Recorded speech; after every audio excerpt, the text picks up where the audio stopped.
ইন্নাকুম সাতাহরিসুনা আলাল ইমারা, অচিরেই তোমাদের এমন একটা সময় আসবে যখন তোমরা ইমারতের প্রতি অনেক বেশি লালায়িত হবে। ইমারত বোঝেন?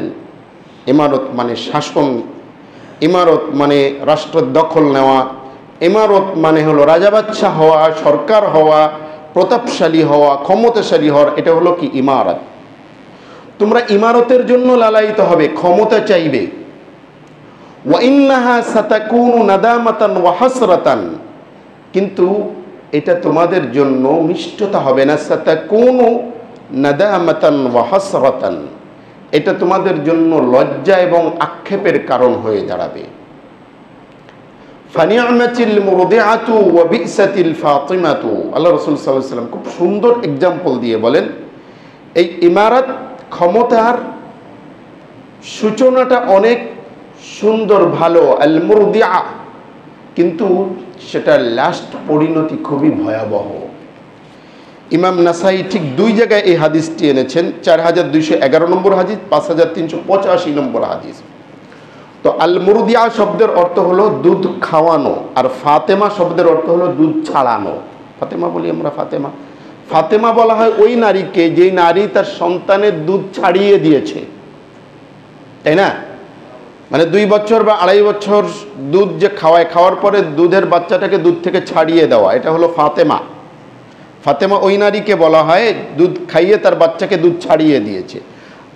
আল মুরদিয়া, মুরদিয়া হলো ওই নারীকে বলা হয় যেই নারী ছোট বাচ্চাকে দুধ খাওয়ায়, মুরদিয়া।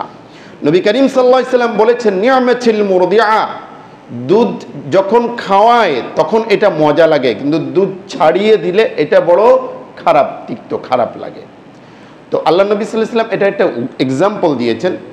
একটা বাচ্চা দেখবেন, বাচ্চা কাঁদতেছে, তো মা তাকে দুধ খাওয়াচ্ছে, সব ঠান্ডা হয়ে গিয়েছে। একটা পর্যায়ে মানে এই দুধ বাচ্চার খাবার, কিন্তু একটা সময় বাচ্চা খেতে খেতে খেতে খেতে এক সময় এই দুধের সাথে এমন আসক্তি তৈরি হয়ে যায়, যখন ওই দুধ আর তার খাবার থাকে না, তবুও সে দুধ খেতে চায়। মায়ের স্তন তখনও সে কি করতে চায়? আঁকড়ে ধরে রাখতে চায়। কথা ঠিক না বেঠিক? বাচ্চার খাবার অন্য কিছু, 2 বছর 2.5 বছর হয়ে গেছে, এই বাচ্চাকে আপনি দেখবেন 2 বছর 3 বছর হয়ে গিয়েছে, আপনি যদি না ছাড়ান, ও কিন্তু ছাড়তে চায় না। ছাড়তে চায় নাকি?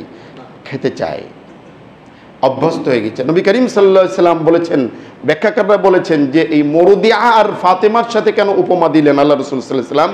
ক্ষমতাকে বলছে এই জন্য উপমা দেওয়া হয়েছে যে বাচ্চা যখন দুধ খেতে খেতে তখন এটার প্রতি একটা অভ্যস্ত হয়ে যায়, এটার উপরে মজা পায়, স্বাদ পায়, কিন্তু যখন বাচ্চাটাকে দুধের থেকে ছাড়িয়ে দেওয়া হয়, সে কিন্তু মনে করে, ওই বাচ্চাটা মনে করে তার জীবনের সব কিছু শেষ হয়ে গিয়েছে। ঠিক কিনা? আল্লাহ।